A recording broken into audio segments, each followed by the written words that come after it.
Assalomu alaykum. Bugun biz sizlar bilan funksiya tasbihlarni ko'rib chiqamiz. Buni ikki xil anaqasi bo'ladi.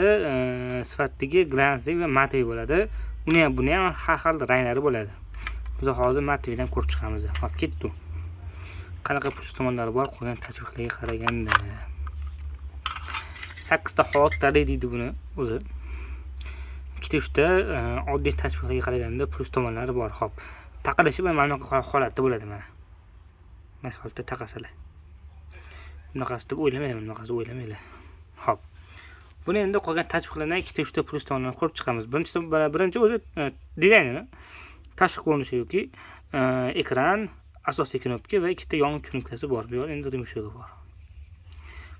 Hop, buni birinchi eng katta plus tomonlardan bittasi qolgan tasbihlarga qaraganda ko'proq vaqt xizmatlarini qilib beradi. Ya'ni buni batareykasini almashtirib ishlatsangiz bo'ladi. Buni mana bitta yon tomonida mana o'zi alohida glans qilingan. Shunda tortmachaga o'xshaydi. Tortib chiqarib olsangiz bo'ladi mana. Prosta olasizlar o'chib qoladi bo'ldi. Endi olib turib, bundan o'shaga mana tiqib qo'yasizlar. Yonasiz. Bo'ldi shu. Arabcha kitob ochingmi? Yo'q. O'sha tomonlama plus tomoni bor. Qolgan tasbihlar bir marta bo'ladi. Bitta ishlatib keyin tashlab olasizlar. Shu. Bunda unaqa emas. Xo'p, endi ikkinchi plusi bu soat ko'rsatadi. Buni bilmadim qanaqa plus tomoni bor, lekin soat ko'rsatadi. Soatlarni ham to'g'rilishlarini ko'rsatib beraman. Xo'p, keyin endi uchinchi plus tomoni bu mana bu yerda kichkina ko'rasizlarmi? Qulf rasmi bor. Qulfchi. Qulflab qo'yishlar bo'ladi. Bolachalarning qo'liga tushganda, cho'nchakda, sumkaning ichida, popkada bosilib ketmasligini ta'minlab beradi mana. Uchinchi plusi. Endi qolgan pluslari, to'rtinchi plusi. Xo'p, qulfdan chiqarish uchun ikkita knopka bor yon tomonda, shuni baravar bosasizlar. Chiqadi qulfdan. Keyin bitta bo'limga almashtirsangiz bo'ladi mana. Shu uchun buni 8 ta xotiralar berib ketishadi. 7, 8-inchisi. Xo'p, endi 4-plus tomoni bo'limlari. Bo'lim nima? Sizlar misol uchun bitta tasbih olib turib, misol uchun unga zikr etib ketishingiz mumkin, istig'for etib ketishingiz mumkin, salot qilib etib ketishingiz mumkin.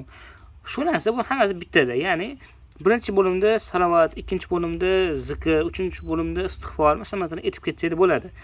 Hammasini o'zida etganingiz o'zini xotirasida qoladi. O'sha tomon bo'limi plus bu. Siz misol uchun birinchi bo'limda hatto misol uchun dushanba kuni faqat zikr etaman deb tasbih etishingiz mumkin. Ikkinchi bo'limda faqat misol uchun salovat etaman deyishingiz mumkin. Shunaqalar uchun bu mana shu o'zini alohida xotirlarida alohida qoladi. Ya'ni ikkinchi bo'limda siz e'tiborsiz misol uchun nechtadir mana 5-chi, 6-chi mana 3-chida yana boshqa misol uchun 3 ta etdingiz. Shu narsa ertasi kuni ham, undan keyin ham, bir haftadan keyin ham o'sha olib ishlatsangiz, o'sha narsa o'zini xotirasida qolaveradi. Bu 4-plus bo'ldimi? 3-plus, 4-plus bo'ldi bu. Endi 5-plusi. Mana bu vaqt bor. Vaqt misol uchun odamlar o'zi kunlik rejasi bo'lsa, misol uchun men bir kunda misol uchun 1 soat istig'for etaman deb, ya'ni minta emasda, ya'ni raqam emasda, kuniga menimcha vaqt etaman deganlar uchun yaxshi bu. Misol uchun siz tasbih etib turibsiz, yo'lda avtobusda ketyapsiz, bir misol uchun 15 minut davomida etdingiz. Shu narsa keyin mana shu 15 minut, ya'ni men o'chib yonayotgan nuqtadan keyin 15 bo'ladi. Ya'ni siz 15 minutdan beri zikr etyapsiz degan narsa bildirib turish uchun.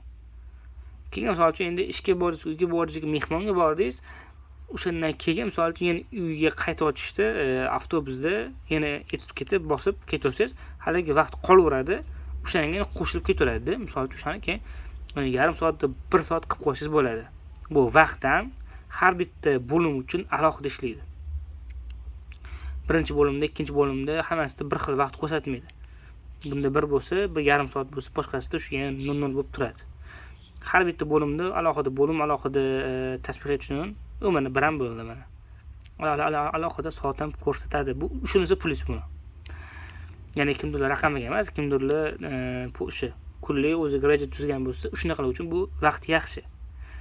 Bu 4-plusmida, 5-plusida adashmasam. Buni endi o'chirib qo'yishlar bilan ajoyib sizlarga xalaqit bersa, mana shuni asosiy knopkani bosib tursangiz o'zi o'chib qolasiz. Ko'rdinglarmi? o'chib qolgani bilan baribir o'sha vaqt qolaveradi, mana bir turgani bir bo'lib qolaveradi. Prosta o'chirib beradi, u narsa bo'ldi. Shu. Endi 5-plyusga keldikmi? Xullas, yana bitta plyus tomoni, 6-mi, 7-mi, 5-mi. Bu o'zingizga yoqqan sifrovoy raqamda tasbihda keyin paytlarda ovoz chiqaradi. Misol uchun, ba'zi bir tasbihlarda har 33 ta ovoz chiqadi, ba'zilarida har 99 tadan 100 ta. Bunaqa emas. Bunda o'zingizlar nechisini xohlasanglar, o'shanchada ovoz chiqaradi. Har bitta bo'lim uchun alohida. Misol uchun buni hozir ko'rib chiqamiz. Bo'limdan bo'limga almashtirish uchun ikkinchi knopkadan, birinchi knopkadan foydalanyapman. Birinchi xotiraga boramiz. Mana bosib turgan knopkani bosib turamiz. Mana. Birinchi bo'lim uchun ovoz chiqarish off, ya'ni o'chiq holatda turibdi. 100 tagacha bo'lgan sifrovoyga qo'ysangiz bo'ladi. Ikkinchi bo'lim uchun, uchinchi bo'lim uchun, 4-chi, 5-chi, hokazo 5 ta bo'limga qo'ysangiz bo'ladi. Men 4-chi bo'limga har 33 tani qo'yganman. Endi birinchi bo'limga har aytaylik nechtada? Har 9 ta bo'la qolsin mana. Shuni qo'ydim. Yana birinchi knopkani bosib turamiz. O'z holiga qaytadi. Endi 9 ta zikr etganingizdan keyin ana ovoz chiqartirdi. Ko'rdingizmi? Shu. 0 qilish aytgancha, yangilarni esa 0 qilish ikkinchi knopka. Mana bu 1 bo'lsa, bu ikkinchisini bosib turasiz, 0 bo'ladi. Bu hamma bo'limda bitta narsa. 25-chi ikkinchi bo'limni ham mana shu 0 qilish uchun ham soatini ham 0 bo'ldi. 3-bo'lim uchun ham har bitta bo'lim uchun shu ikkinchi knopka 0 vazifasi. Ana endi aytaylik, birinchi bo'limga 9 ta qo'ygandik. Men endi bosib turibman. Haliga qaytarib turibdi. Misol uchun shuni endi o'zgartirmoqchi bo'lsanglar, 0 qilish uchun ham haliga oddiy holatda qanaqa 0 qilinsa, buni shunaqa 0 qilinadi mana. Ikkinchi knopkani bosib turasiz, 0 va off bo'ladi. Ana. Ko'rdinglarmi? Buni ham 0 qilmoqchi bo'lsanglar, ikkinchi knopkani bosib turiladi. 0 bo'ldi mana. Ya'ni har bitta bo'lim uchun mana shunaqa. Endi o'sha nechtaga oz chiqishini xohlasanglar, o'shangacha olib chiqib qo'yib, saqlab qo'ysangiz bo'ladi mana. O'rta knopka bilan olib chiqaman. Ikkinchi knopkani bosib turibman. Bo'ldi, tamom. Ana endi chiroqchasi ham bor buni. Ikkinchi knopkani shu 0 qilgan knopkani bossangiz chiroq yonadi mana. Yana bitta bossangiz soatga qaytadi.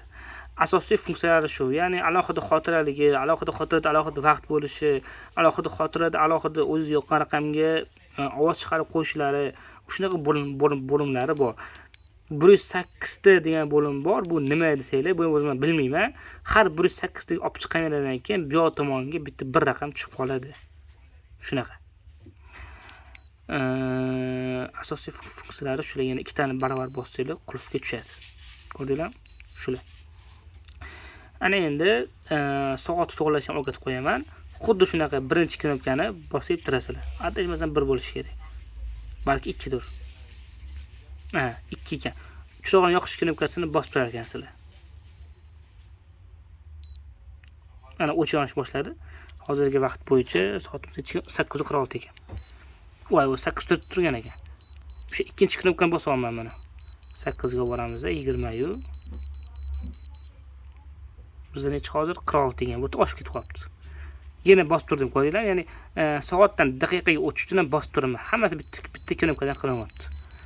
Yana shu narsaga qaytib borib turib,